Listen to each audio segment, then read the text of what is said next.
Doutrinas do Novo Testamento. O Reino de Deus. Mateus capítulo 12, versículo 28.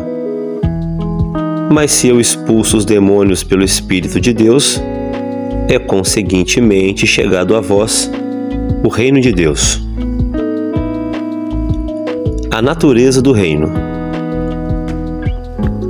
O Reino de Deus ou dos céus, no presente, significa Deus intervindo e predominando no mundo para manifestar seu poder, sua glória e suas prerrogativas contra o domínio de Satanás e a condição atual deste mundo. Trata-se de algo além da salvação ou da igreja. É Deus revelando-se com poder na execução de todas suas obras. O reino é, antes de tudo, uma demonstração do poder divino em ação. Deus inicia seu domínio espiritual na terra, nos corações do seu povo e no meio deste. Ele entra no mundo com poder.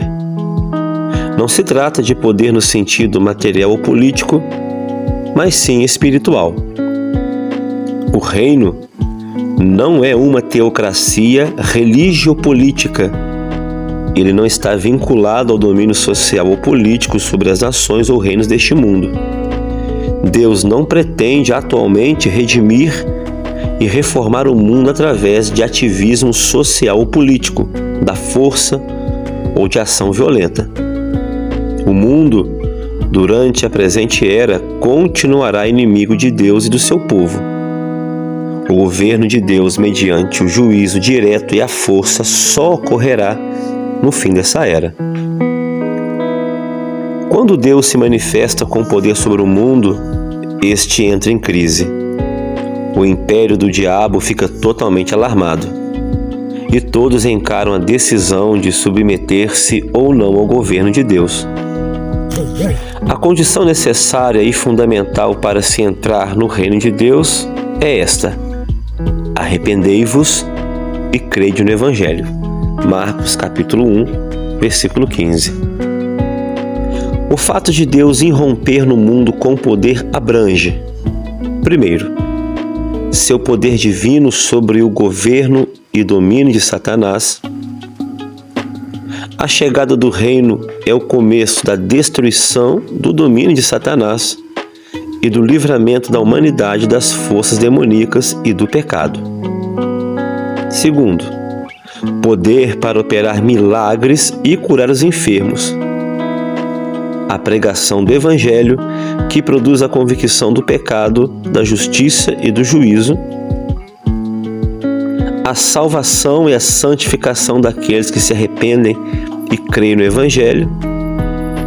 E, por fim, o batismo no Espírito Santo com poder para testemunho de Cristo.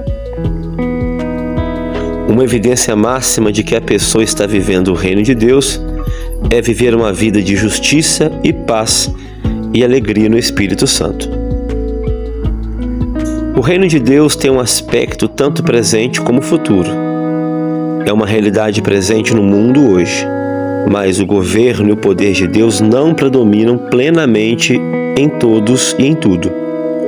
A obra e a influência de Satanás e dos homens maus continuarão até o fim dessa era. A manifestação futura da glória de Deus e do seu poder e reino ocorrerá quando Jesus voltar para julgar o mundo. O estabelecimento total do reino virá quando Cristo finalmente triunfar sobre todo o mal e oposição e entregar o reino a Deus Pai. O papel do cristão no reino. O Novo Testamento contém abundante ensino sobre a missão do crente no reino de Deus e na sua presente manifestação. É nossa responsabilidade buscar incessantemente o reino de Deus em todas as suas manifestações, tendo fome e sede pela presença e pelo poder de Deus, tanto na sua vida como no meio da sua comunidade cristã. Em Mateus 11, versículo 12, Jesus revela novos fatos sobre a natureza dos membros do reino. Ali, ele disse que somente quem se esforça apodere-se do reino de Deus. Estes tais, movidos por Deus, resolvem romper com as práticas pecaminosas e imorais do mundo e seguem a Cristo, a sua palavra e os seus justos caminhos.